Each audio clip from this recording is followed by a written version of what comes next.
আমি কিবা এটা বস্তু পাবলৈ হ'লে হাবাথুৰি খাব নালাগে। আমাৰ কপালত যিখিনি লিখা আছে, আমি যিখিনি লৈ আহিছোঁ, সেইখিনি লাহে লাহে প্ৰভু ভগৱন্তই আমাক দিবই।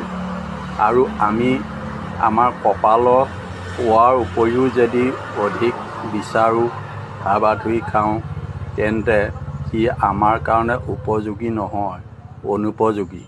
তাৰ কাৰণে আমাৰ কোনো উন্নতি সাধন নহয়, অনিষ্টহে হ'ব। সেই হেতুকে আমি তাকো ঠগ প্ৰবঞ্চক কৰি জোখতকৈ অধিক পাবলৈ বিচৰাটো বহুতেই ভুল।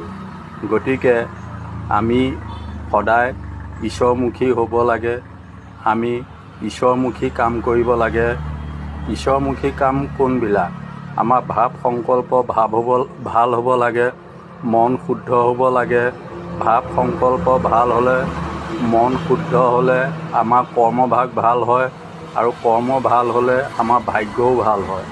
গতিকে আমি আনক অন্যায় কৰি দুদিনতে ধনী হোৱাটো কামনা কৰিব নাপায়। ই আমাৰ নহয়, ই লোকৰ। দুদিন আমাৰ ওচৰত থাকিলেও 4 নম্বৰ দিনা ই আমাৰ পৰা আঁতৰ হৈ যাব। সেই হেতুকে আমি কপালত যি আছে তাকে আমি বহুত বুলি ভাবিব